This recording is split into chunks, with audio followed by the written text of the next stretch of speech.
Hi, thank you so much for joining the South Coast Veterinary Management Solutions webinar today. My name is Melissa Tompkins Lewis, and I am the owner of South Coast Veterinary Management Solutions. And I'm thrilled that you're able to be part of our fantastic webinar that we have coming for you.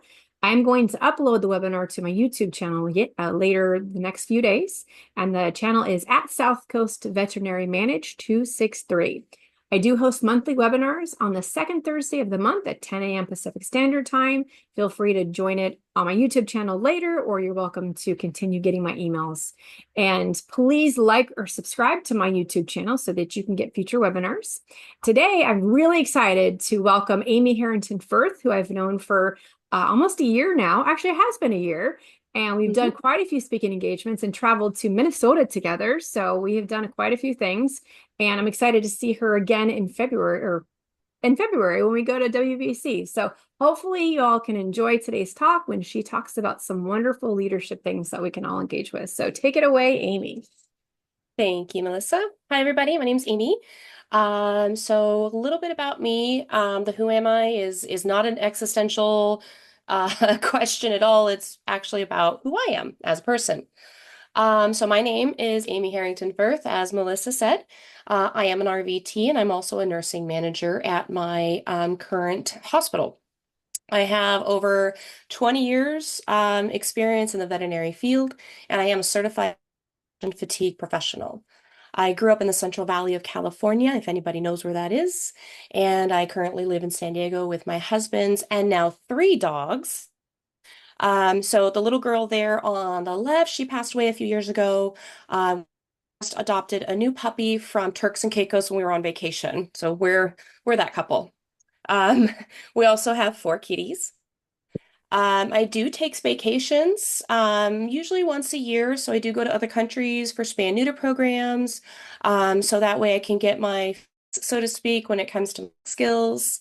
And I have a lot of fun and meet a lot of great people that way. Also love to craft, and I am obsessed with a cat named Pusheen.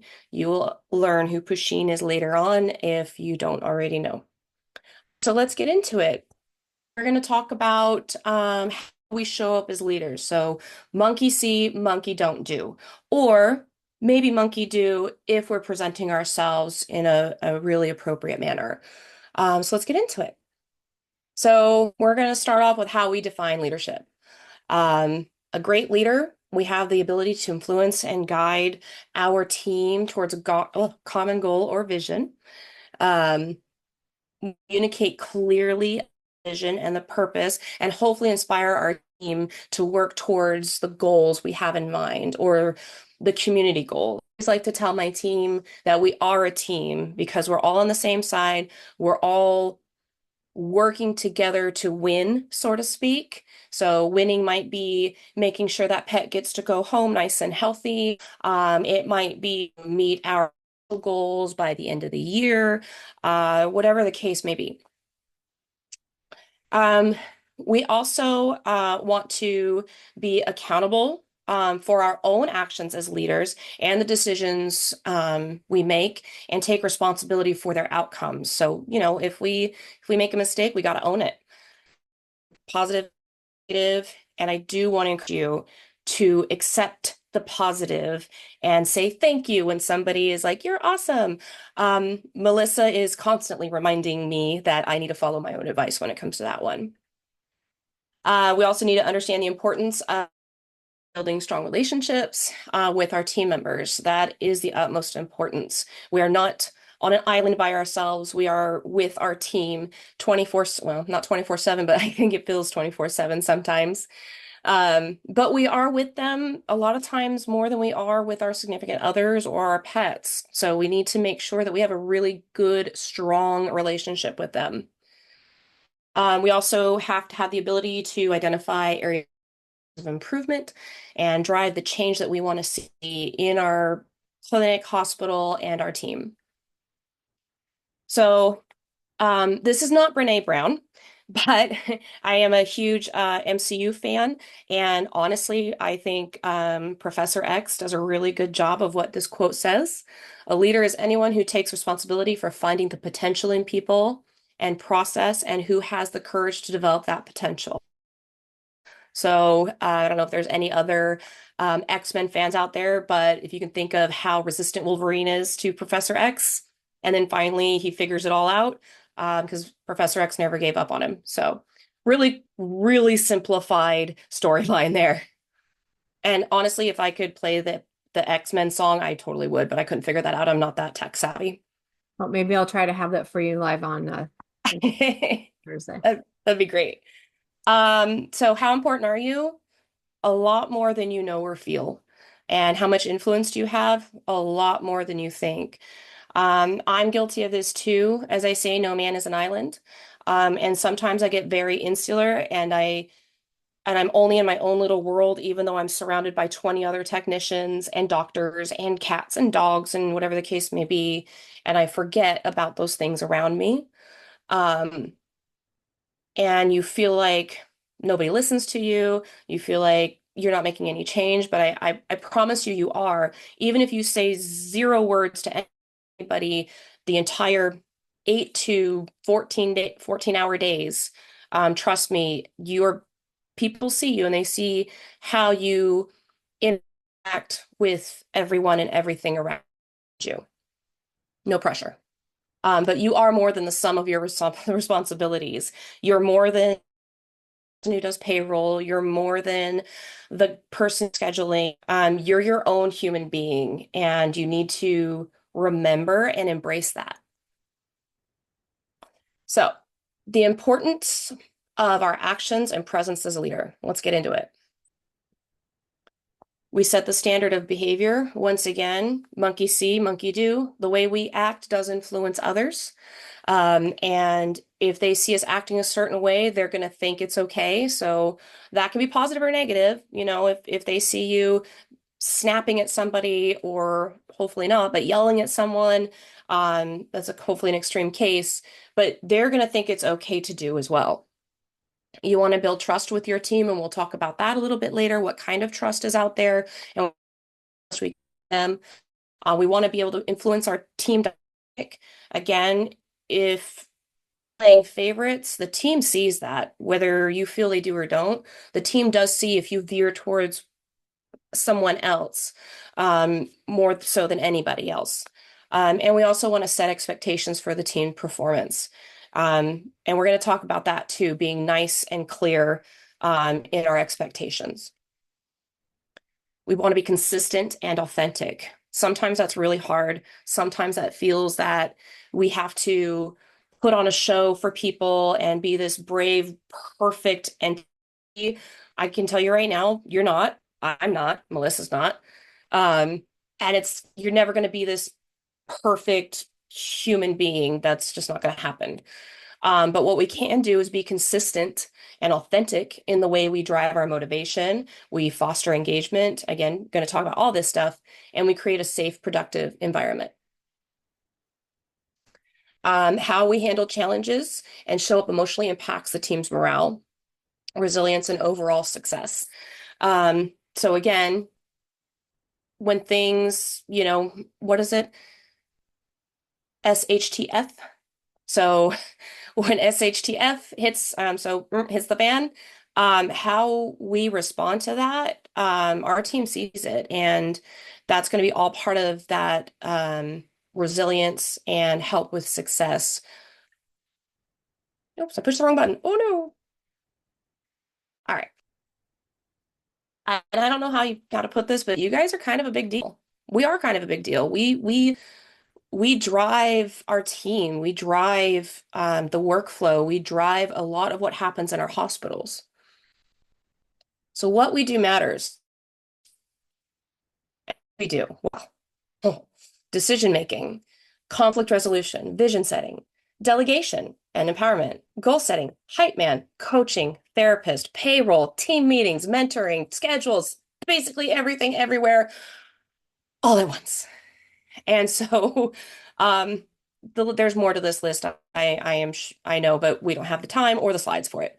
So we're going to keep going. But trust me, I see you. I recognize you. You do a lot. So how we show up does matter. What do you hospital? And a lot of this is going to be self-reflection. A lot of this is going to be um, some checking in with yourself and really trying to put yourself into your team's shoes, and having that introspective vision. So, what do they see you as? An optimistic, resilient leader or a burnt out robot going through the motions? I've been both. I've tackled both. You can out obvious you can be a foot in each one of these, just maybe on your way to burnout and not knowing what to do. So I want you to take a moment and be a little introspective. Where are you at right now? Wherever you're sitting, watching me talk, hearing me speak, where are you at? What part of the spectrum are you on? So if you could watch yourself and imagine your team looking at you, what would they see? Would they see this very AI generated, crazy, hectic? I'm willing to bet a large portion of us see ourselves like this 24/7. Or they could see this. I can tell you right now, I have never been that. Um, Ever. Uh, all in white, nice and clean desk, nice clean white shirt. Nope, not me. You, Um, you mean there's no food stains, coffee stains, and crap all over? That's my desk is cleared off right now, but it's usually not. oh, you would get instant anxiety looking at my desk. Um, yeah, I have stickers all over my laptop. My hair's usually not that nicely done. Again, white shirts are not my friend at all, ever. So, but we want to find the happy medium, right? Yeah, we can be a little hectic in our lives and in our, but we can also be, supporting ourselves, being optimistic, cleaning up here and there, so you can see at least like this part of your desk. Small baby steps. To achieve that happy balance. And I want to say also, some days you are going to be towards that very hectic, crazy person with their hair, and sometimes you are going to be closer to the yay, I have no stains on my shirt lady. And that's okay. You're going to swing. Don't berate yourself because you're swinging towards that crazy, hectic person. And then don't feel guilty because you're caught up and you feel good. And then trust me, this happens, is you have all your ducks in a row and you're thinking like, huh, I'm missing something. You're probably not. You just caught up. So again, with that balance, communication, communication. Um, Effective communication is one of the most, if not the most important skill that you can possess. And it's not just the ability to speak, it's the ability to listen. It's the ability to retain the information and to respond well to what you're hearing. So again, your ability to communicate directly impacts the team, their morale. It helps with trust between you and them, and also helps everybody align with the organizational goals, hospital goals, team goals, maybe your own goals as a manager even, or a leader. We want clarity and transparency. Um, Setting very clear expectations, clearly communicate what is expected, even if you have to write it down in bullet points. Because perhaps, your communication, like mine, can kind of go off the rails a little bit sometimes, and I go on this tangent and this tangent and this tangent, and then I forget exactly where I started. So sometimes having just typing out bullet points is really helpful. But this does include defining the roles and responsibilities, their outcomes. Being very vague about something can lead to confusion, underperformance, and definitely can lead to frustration. I need you to remember that being clear is being kind. Being clear is being kind to your team, to yourself, to your owners, to your peers. If somebody's just very vague about, hey, can you just like go wrap that pack over there? Go wrap that surgical pack? Well, there's 3 packs out there. Which pack is it? I'm not sure. How do I wrap it? Do we need two wraps? And then it's done correctly, maybe. And everybody's frustrated. The person who wrapped it feels that they did not listen to what you said and they did it very wrong. You got frustrated because it wasn't done appropriately. The team got frustrated because they went to open the pack and things weren't there. So again, being clear is being kind to everyone. And then again, you want to ask yourself, did I communicate clearly enough? Did I explain it in a way they could understand? Which is another very important point of communication. We don't all receive information the same. We don't all communicate the same. We're very different. I would very much encourage you to kind of figure out your team's individual communication style. Does somebody need to read and hear it? Does somebody just need to read it? Does somebody just need to listen to it? Is somebody very tactile? They have to do it like me. I have to do it while you're explaining it to me for it to really stick. So, kind of figure out, do people like to be really straightforward? Do maybe sometimes we have to be a little lighter handed with our feedback? So kind of figure it out. Not everybody takes it the same way. For me, I wish everybody was very straight and to the point, but that doesn't always happen. So sometimes we have to kind of, you know, bend and shake a little bit. We want to be transparent. I know that's also kind of a tough thing to do sometimes, especially whatever environment we're in. But we should be open about our decisions and our strategies and our challenges. Again, building trust with our team, and shows a leader that values honesty. So if you're honest and open with your team, they're going to see that, they're going to appreciate it.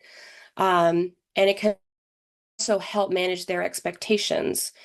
Being transparent with them can lead to less pushback, have more buy-in, and make those tough decisions easier to navigate. So, sometimes things may change in the hospital, medicine can change, certain protocols in the hospital can change that you have zero control over. You just have to be the one that relays the message.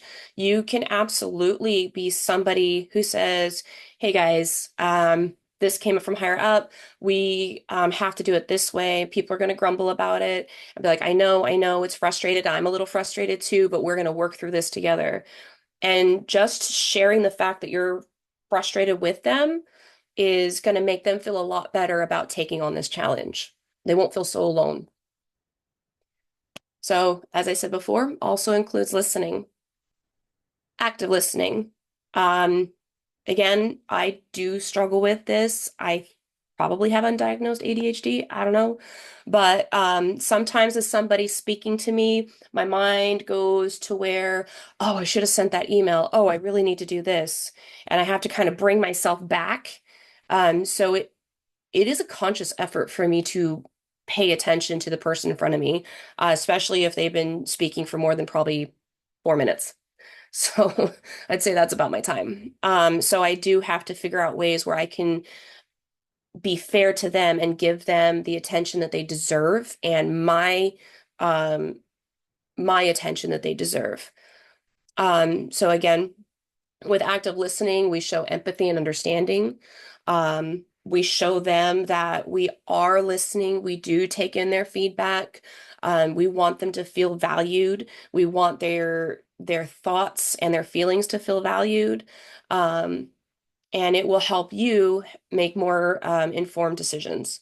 We want to encourage open dialogue, open communication, again, creating that safe, psychologically safe environment for people to come to you who may have made a mistake and need some help fixing it or providing feedback. One of the toughest thing for us to hear as leaders is feedback from our team members when they feel comfortable to give it, because sometimes it's not always unicorn kisses. It's kind of tough. Well, like, um, hey, I really felt looked over for this thing, or I gave you this idea and nothing ever came of it. And it might have been an idea at the time that you felt, well, that's not really going to work. But had you acknowledged the person and said, hey, I know you gave me this feedback and this idea. I think it's a great idea, but it's just not going to work right now. Just letting them know that you acknowledge that it's there and would means a great deal to those people. But sometimes, like, if we get that type of feedback of you're not really listening to me, we really need to take that to heart because their feelings are valid. Emotional intelligence, this is a big one. I know a lot of people have heard about this. Some might know about it. Some might know what it means. Um, but it's just a way to really navigate your own emotions. So kind of taking control of that amygdala because it wants to fire and be defensive as soon as, something stressful or unexpected happens. But it is very critical to have in leadership, and it does influence how you manage yourself. So think of somebody who gets negative feedback and has a very knee-jerk reaction, and all of a sudden they're yelling at you or raising their voice. That is not very good emotional intelligence, it's actually quite low. But the person that can take that feedback and go, okay, I don't know if I necessarily agree with you, and here's why. That's an example of an emotionally intelligent person. Now, there's a book called Emotional Intelligence 2.0. Some people like the content, some don't. I was kind of either or on it, but I did like the little test it had, and it definitely was eye-opening for me. I retook the test about a year or so later. Oh, Melissa has it, but it's blurry, Melissa. Sorry, but it is the book. I think the cameras have gotten too smart and are not are detecting faces. But so emotional intelligence 2.0 test in there to go through and test your emotional intelligence, and almost everyone is surprised in some way about where they are on that scale. And again, like wherever you need to work on that and take that test again in maybe 6 months' time, a year's time, and give yourself some grace. Change does not happen overnight. Um, it took me 40, how old am I? 43 years to be this person. It is not going to take 3 minutes or overnight to make me become a whole nother person and to rewire my brain. It just takes time and patience. Um, but again, with emotional intelligence, it does give us the ability to recognize, understand, and manage, and influence our emotions. And you're going to find you're a much less stressful and less anxious-filled human if you learn how to do this. So self-awareness, another thing, it's all part of emotional intelligence. So having an understanding of your personal emotions. If you have this high emotional intelligence, you're going to be aware of those emotions. You're going to feel those emotions, and you're going to be able to give yourself that little half second of, okay, how am I going to react to this? And find your way to react in a productive manner. And again, it will help you with those better decisions. Um, Another thing too is if you learn how to mitigate those outbursts and those knee-jerk reactions, actually that helps with patient care because we don't make the best decisions when they're just like that off the cuff and they're all very emotionally charged. Um, so sometimes we may not make the best decisions for our patient if we're not taking a second and calming ourselves down and working through the problem. Trust me, I promise you, taking the time, even if you're just starting to kind of be self-aware, it may take a few minutes, 5, 10 minutes. It'll be worth it in the long run. But you also want to acknowledge your strengths and weaknesses. Self-aware leaders, you can admit when you don't know something, you can admit when you need help. And again, fostering trust and authenticity with your team. Um, I make mistakes all the time. My team is aware that I haven't been an ER nurse in 10 years. And and a lot of times I'm the one, if I'm on the floor, I'm like, I need the adult.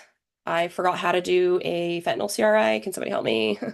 Um, and I know that's kind of tough for people, but again, if you can get used to being vulnerable and asking for that help, it's definitely going to help with some of that stress and anxiety and burnout and compassion fatigue later on down the line because you'll be able to unload some of that. A lot of our anxiety and stress come from I need to be perfect. I can't make mistakes. I'm the leader. Everybody's looking at me. You can make a mistake. I promise you, you can make big mistakes. Um, you can forget to give somebody their bonus. You can um, forget to buy somebody scrubs, because I've done both those things. And forget to schedule 3 people on Christmas. Done that too. And so, trust me, it's going to happen. Own it.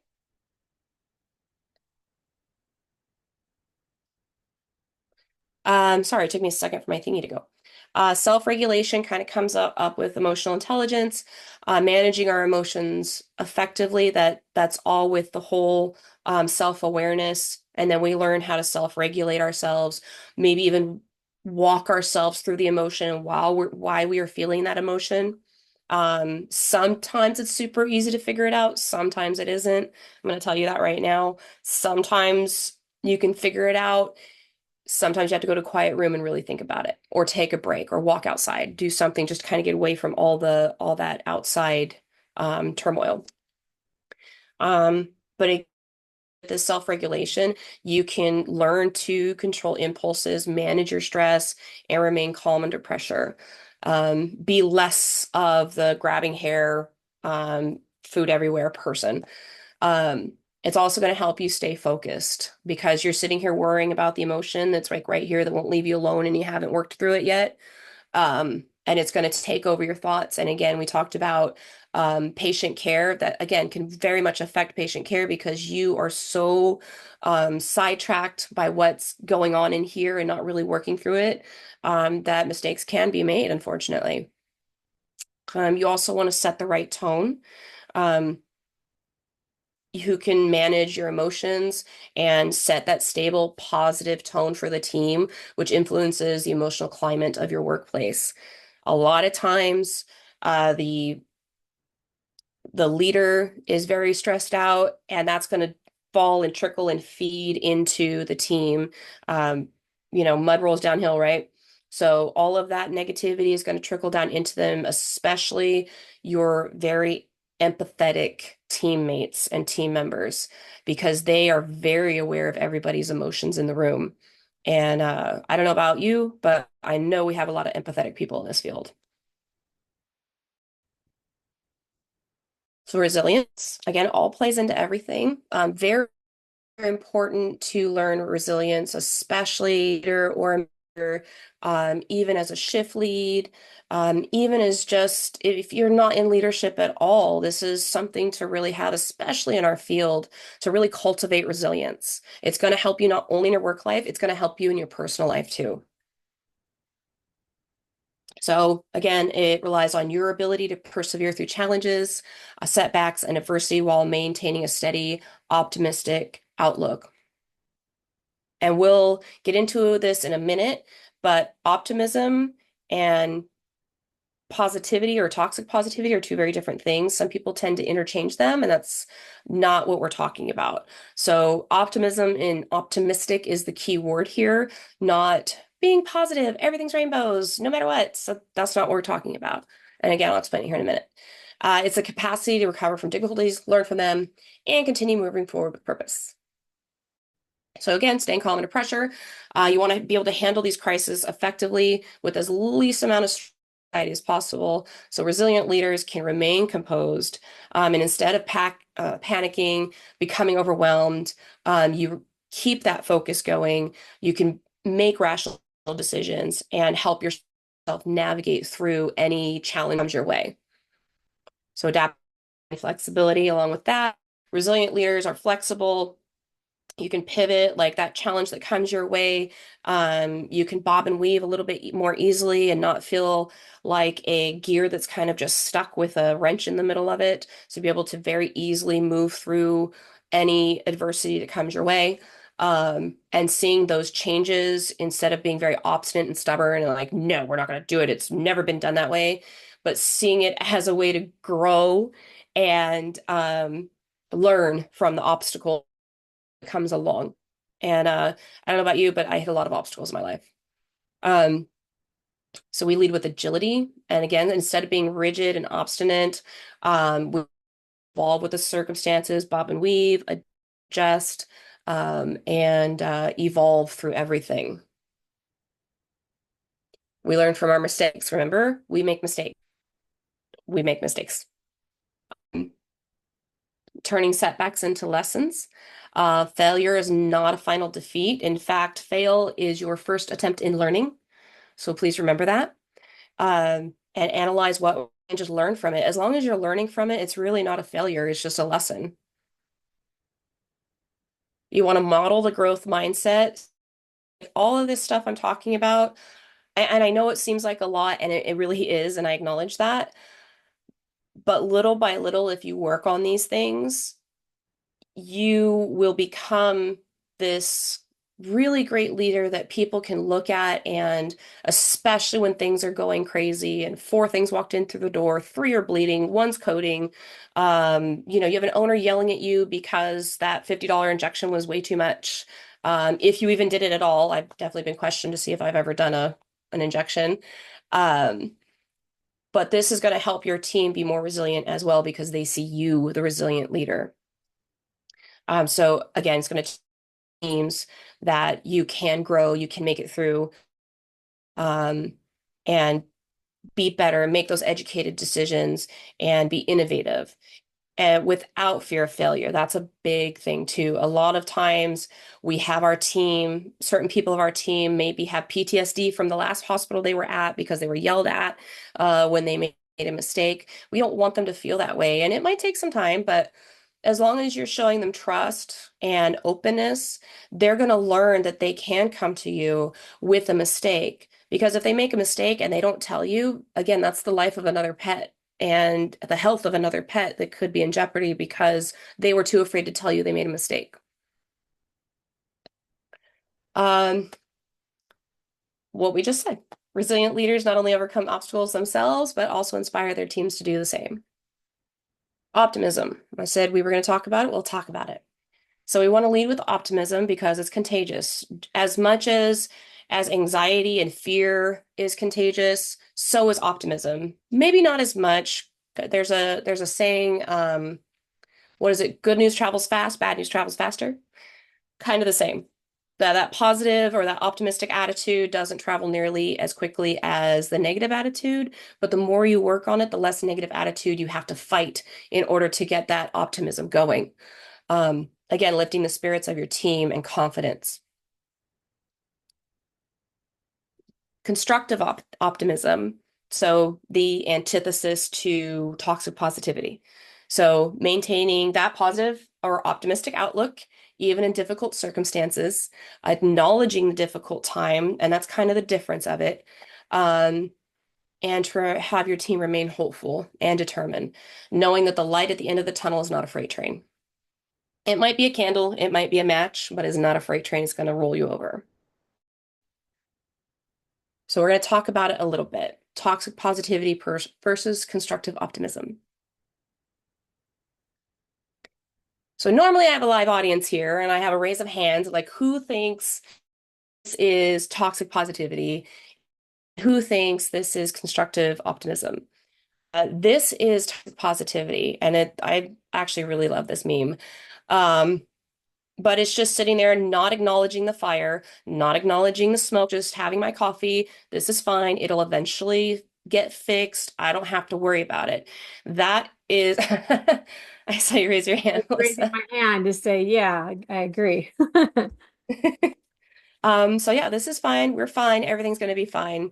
Um, I know people that really dislike that word, my husband included. If I ever say I'm fine, he knows something is very wrong. Um, Next up, I like this one. It's not the best representation of constructive optimism, but it's kind of obviously this guy is dirty, he's cut up, he's in it, but he's like, nope, we're good. We're gonna be good. I look at my face, I'm acknowledging that this is a really crappy situation, but we're gonna get through it. And that's kind of the difference between that toxic positivity and the optimism. The toxic positivity is ignoring everything around you is on fire. The optimism is acknowledging that there is a fire and doing something to fix it so that you can survive for another day. Is that Sylvester Stallone from Rambo? It is, and somebody like CGI'd his gun out of his hands, so it's great. Oh, okay. Not me. I am not that technologically inclined. That's funny. So, oh, I see thumbs and ammo. I see that at the bottom. Cool. That was a great picture. Thank you. Yeah. In fact, there were a couple times that my previous hospital manager, she's like, "How's everything going?" And I would send her this picture. We're great. Well, psychological safety, again, very important to have in the workplace. Psychological safety, again, is about admitting you need help, recognizing the shortcomings, giving people grace, giving yourself grace, being open and honest with your team so that they can feel free to express themselves and take the risks. If we're somebody that's constantly managing our team, not leading, managing our team, they are not going to learn how to take those risks themselves. They're going to be afraid to take those risks because there's going to be consequences.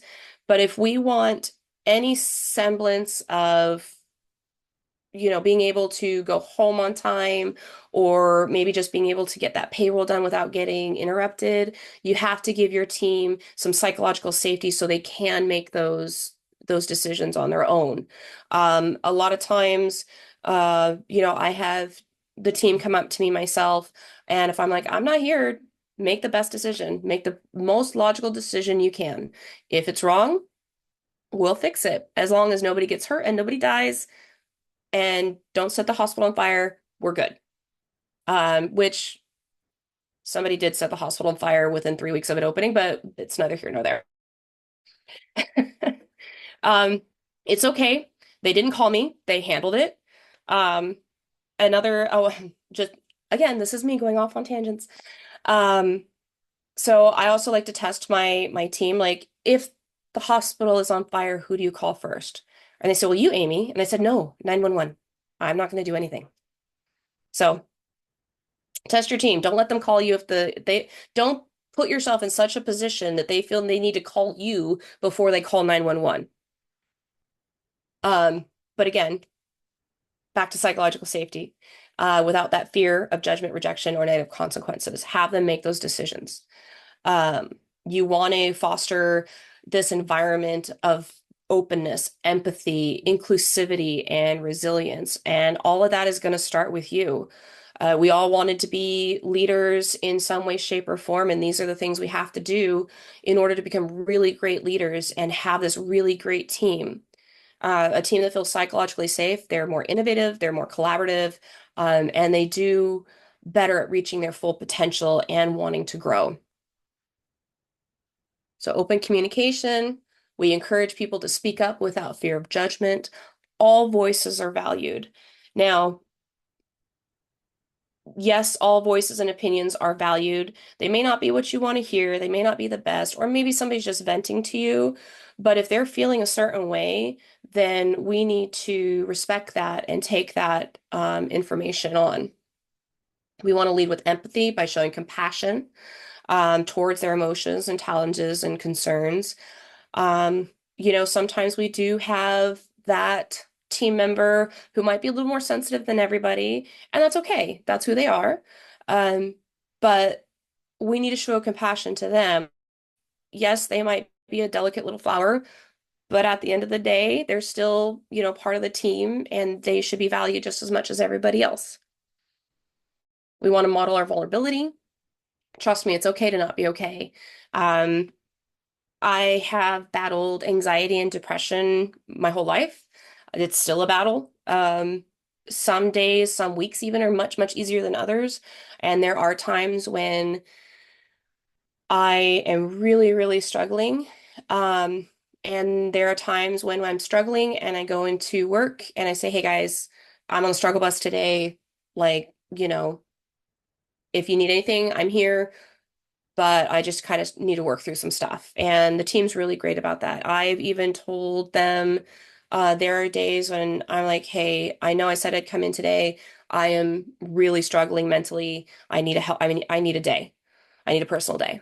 And that gives them the safety and security to come to me when they need it and truly need it and need space and need to maybe take their time as well or say, "Hey, I'm feeling like really overwhelmed. What can we do?" And then we can move on and help them. be available for them, make it easy for them to approach you. Because if you're sitting there with your arms crossed, again, we'll talk about body language here in a second, uh, you know, or that scowl on your face or that RBF. I know some of us have it. I know some of us can't help it. Uh, but do your best to kind of just relax those muscles in your mouth and just like, I have to do that sometimes too when somebody's giving me feedback and I'm like trying to control my face in a nice, pleasant, rested manner so I don't feel that or they don't feel that I'm judging them, which I'm not, but like the look on the face.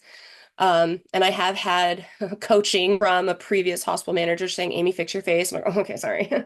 So her voice is in my head of Amy, fix your face. So whenever I think about that, I kind of bring myself back to it.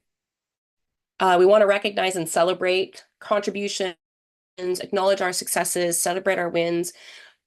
Celebrate the wins, no matter how big or how small they are. If you're out on the floor, kind of walking around, checking out everything, seeing how everyone's doing, and one of your team just they're super pleasant on the phone, they're smiling, they're having like this, it might be like a 2-minute phone conversation with the customer, give them kudos for it. Like, hey man, great job on that phone. It sounds a little corny, but that's going to mean a lot to them. So next up, we want to improve our leadership impact. Self-awareness and self-reflection. So I really want you to think about what you say when you come into work in the morning. And ask yourself, do you really say anything or do you think you say good morning? Which one is it? Because the leader that walks in through the morning, head down, bag over their shoulder, walks into their office, you can literally hear the bag hit the floor. They've spilled coffee, and they sit down, and it's just, ugh. Think about that, how that reflects to the rest of the team. They don't even have to see you, but they can hear you and they can hear how frustrated you already are. You've been in the building for 10 seconds. Nobody's going to want to approach that. I'm not going to want to approach that.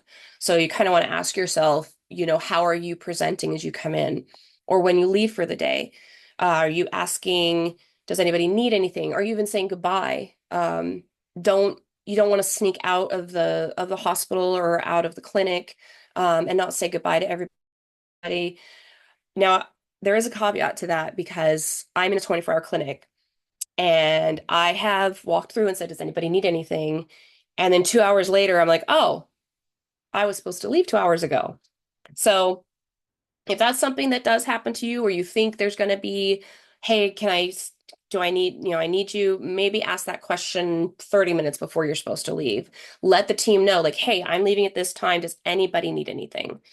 So I myself have gotten better at that. Like, hey, I got to leave here at this time. Does anybody need anything? And I usually say that, like, again, a couple hours before I actually have to leave. How about eating your lunch? Are you eating in the break room or are you eating it in your office like this?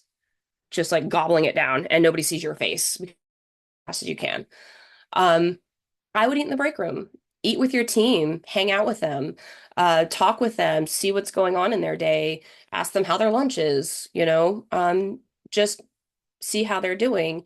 And plus, get away from your computer. Step out of your office. Don't sit there and eat your lunch because you're not going to feel like you had any break at all. So when you can, go eat in the break room. Body language. This is one of my favorites. I'm a super nerd when it comes to body language. I love learning about it. So I have some examples here. Are you this? I mean, not far off from some people I've known. Are we nice and open? He is literally saying, I am open to communication. I am open to you. Palms up, arms out. I mean, it's going to look creepy if somebody's just walking up to you with that, but you get what I'm saying. Next, this one, I like to call the pyramid of evil contemplation. But what it really is supposed to portray confidence, that you know what you're talking about. It's supposed to help you give confidence as well. Personally, I think his is evil contemplation, but again, like one of the best examples I could find. So being a leader isn't a box to be checked. Let's say you've been wanting to grow into leader. Now you're a hospital leader or a shift lead, like any of those things. Um, it's not just a one and done. Yay, I made it. We're done here. I don't need to do anything else. You need to continue to learn and grow. Nobody ever hits 100% leader. That doesn't happen. We need to continue to learn and grow. Like I said, one of those books, Emotional Intelligence 2.0, is out there. Dare to Lead by Brene Brown, amazing book. Um, I very much encourage you to read those. But I mean, there's just a wealth of books out there for everybody. Um, you want to keep practicing. Again, just coming to this webinar and reading these slides is helpful, but again, not a box to be checked of like, okay, now I'm going to be this great leader. That's not how this works. It's really tough. It's hard. Change is never easy. Um, but the more you keep doing this, the better and faster it's going to be. So the quicker you're going to be able to recognize your emotions, the better you're going to be at mitigating the stress and the anxiety. And you're going to find that if you start this to become a good leader, this is going to bleed into your home life. And you're going to find that you're going to be able to handle stressful situations outside of your hospital or clinic. And it is really great once you get to these points and you recognize that you yourself have grown to a point where you're like, oh my God, like I used to just break down in tears when this would happen, but now I just totally handled it and it only took like 30 minutes.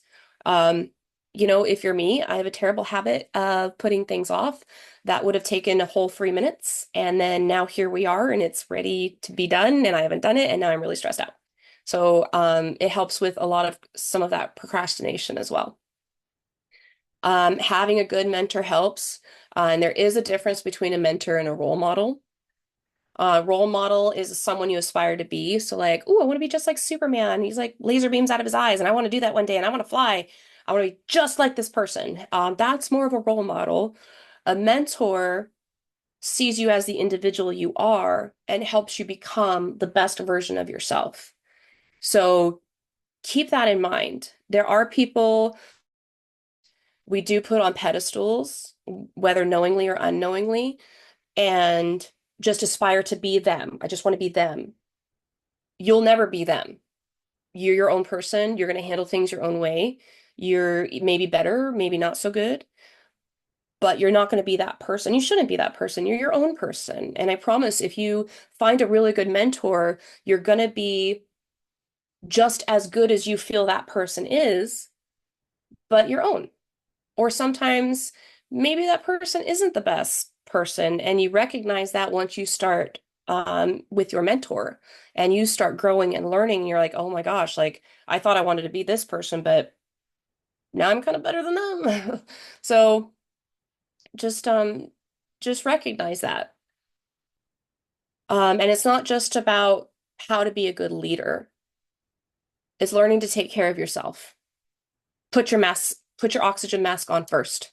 If that plane is going down and you don't put that oxygen mask on, you're going to pass out and then you can't help anybody else. So how are you going to help anybody else if you're passed out? You need to learn how to delegate, delegate, delegate, delegate. Please, please learn how to delegate. You don't have to do everything.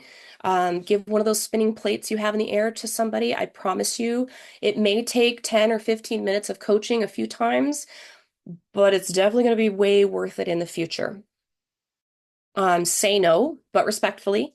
Again, one of the issues I have is I overcommit myself quite often, and I'm super stressed about it. But it's okay to say no. It's okay to say, hey, sorry, I don't have the bandwidth for that. It's okay to say, hey, actually, I'm going out of town and I won't be able to do that project. It's okay to say no. And if you're in an environment where it's not okay to say no, then you might want to rethink some of your choices. Um, Give yourself some grace. It's okay to not be okay. It's okay to make mistakes. It's okay to not be 100%. Nobody is 100% 100% of the time. It's okay if you're at 75%, but that's your absolute best that day. Guess what? 75% just became your best.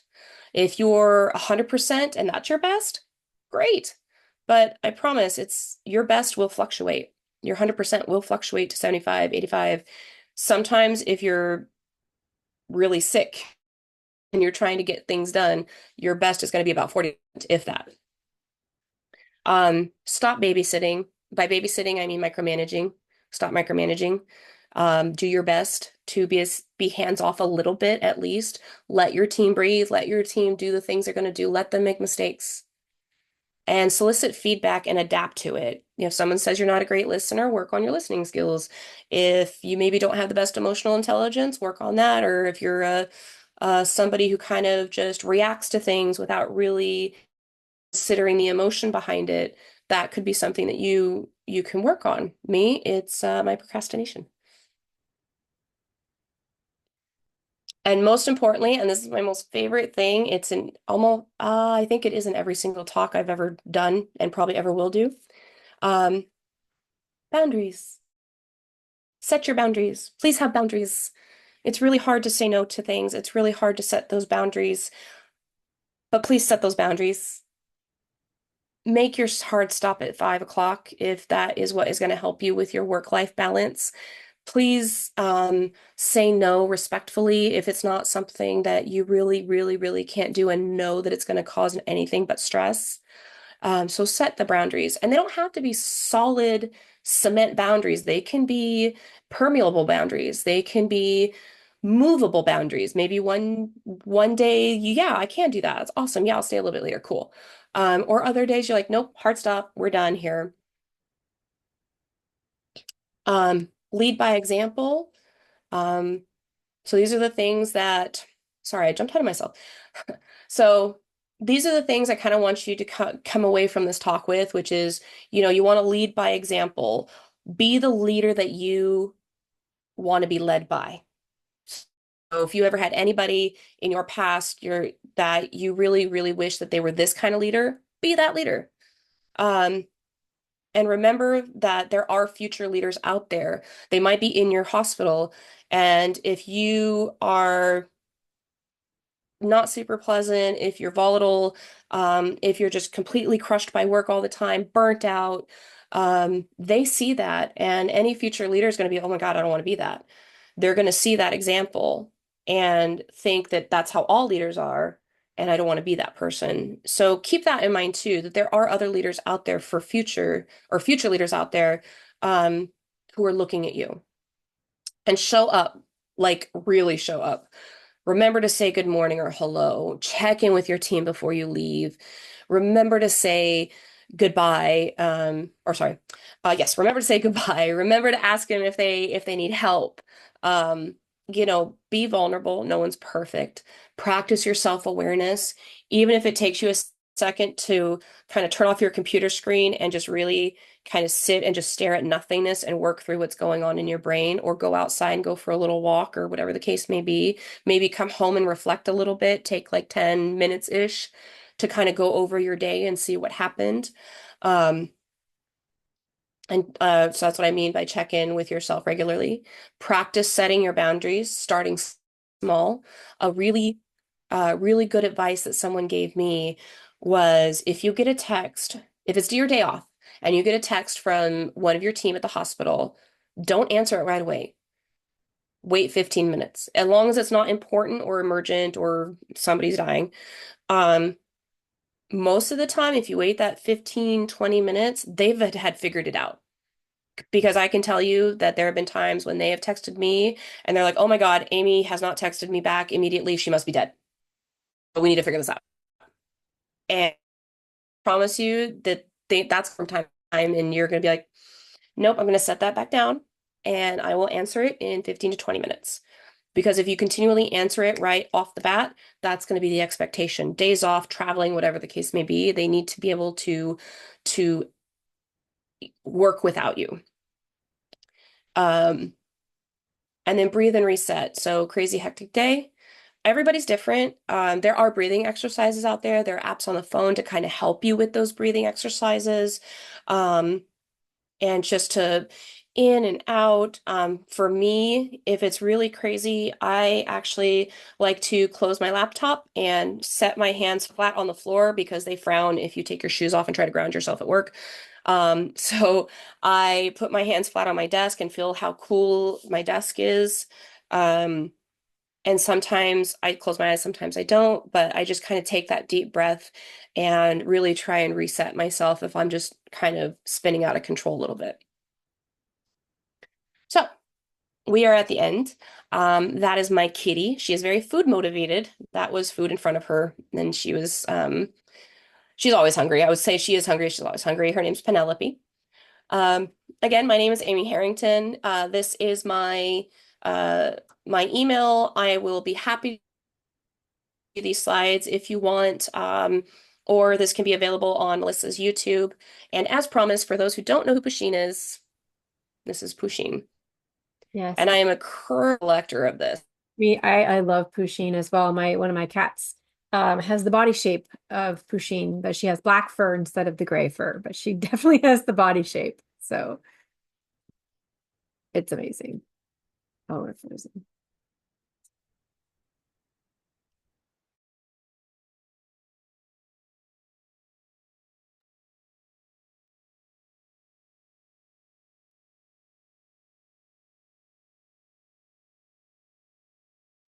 So I'm not sure if it's me or Amy that's frozen.